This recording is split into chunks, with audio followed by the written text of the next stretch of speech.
ప్రభు అయిన యేసుక్రీస్తు నామంలో మీకు సమాధానం కలుగునుగాక. షలోం. క్రిస్మస్ దినాల్లో మనం ఉంటూ ఉన్నాం. లూకా సువార్త 1వ అధ్యాయము 50వ వచనము. ఆయనకు భయపడు వారి మీద ఆయన కనికరము తరతరములుండును. దేవుని నామానికి స్తోత్రం కలుగునుగాక. ఆయనకు భయపడి వారి మీద. ఈ ఉదయకాల సమయంలో మీరు దేవునికి భయపడుతున్నారా? దేవునికి లోబడుతున్నారా? మీరు గమనించాల్సిన ప్రాముఖ్యమైన మాట చెప్తున్నాను. వీలైతే నన్ను చూడడానికి ప్రయత్నం చేయండి.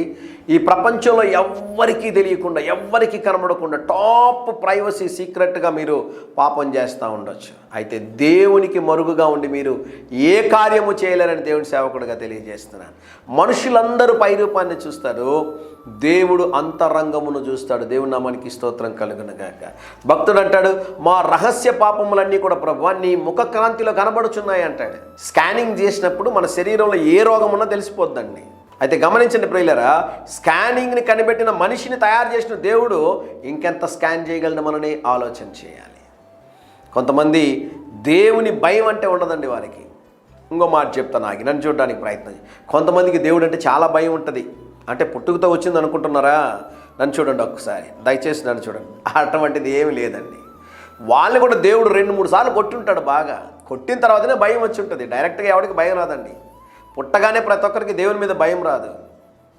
ఏవో కొన్ని కార్యాలు చేసి ఉంటారు, దేవుడు హెచ్చరించుంటాడు, దేవుడు సమయం ఇచ్చుంటాడు, దేవుడు అవకాశాలు ఇచ్చుంటాడు, అయినా సరిదిద్దుకోకుండా ఉండింటారు. దేవుడు 2 కొట్టాడు అనుకోండి, అప్పుడు సెటరైట్ అయి ఉంటారు వాళ్ళు.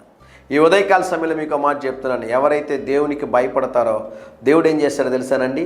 వారిని మాత్రమే కాదు, వారి కుటుంబమును కూడా విడిచిపెట్టకుండా తరతరములకు దేవుడు దీవెనకరంగా ఉంచుతాడంట. ఈ ఉదయకాల సమయంలో దైవ భయం ఉందా? నేను కూడా అనేక సార్లు దేవునికి ఇష్టం లేని కార్యాలు చేస్తుంటాను. సందర్భాలు ఆ విధంగా కలుగు చేస్తూ ఉంటాడు సాతాను. క్షమించమని అడిగినటువంటి సందర్భాలు చాలా ఉన్నాయని ఉదయకాల సమయంలో తెలియజేస్తున్నాను. ప్రభువా నేను ఇలా చేసి ఉండకూడదు, ప్రభువా నేను ఇలా మాట్లాడి ఉండకూడదు, ప్రభువా నేను ఇలా ప్రవర్తించకూడదు, ప్రభువా మీరు చూస్తున్నారని మీకు నేను భయపడలేదు, ప్రభువా నన్ను క్షమించడని ప్రార్థన చేసిన సందర్భాలు ఉన్నాయి. దేవునికి భయపడడం మనం నేర్చుకున్నప్పుడు, దేవునికి భయపడడం మనం ప్రారంభించినప్పుడు దేవుడు మనల్ని మాత్రమే కాదండి, మన కుటుంబాల మీద కూడా దేవుడు ఆశీర్వాదాలను కుమ్మరిస్తాడు. ఏ విషయంలో దేవునికి భయపడలేకపోతున్నారు? ఈ ఉదయకాల సమయంలో దాన్ని దేవుని సన్నిధిలో ఒప్పుకొని విడిచిపెట్టండి. దేవుని సన్నిధిలో ఎవరైతే భయభక్తులు కలిగి ఉంటారో వారిని దేవుడు అంచెలంచెలుగా దేవుడు ఆశీర్వదిస్తాడు. ధైర్యంగా ఈ దినాన్ని ఎదుర్కోండి. దేవుని సన్నిధి మీకు తోడుగా వచ్చునుగాక. ప్రియ పరలోకపు తండ్రి, ఈ దినం మా ప్రియులు తలపెట్టుచున్న ప్రతి కార్యములో జయమును అనుగ్రహించుమని యేసు నామములో ప్రార్థిస్తున్నాము తండ్రి. Amen, amen.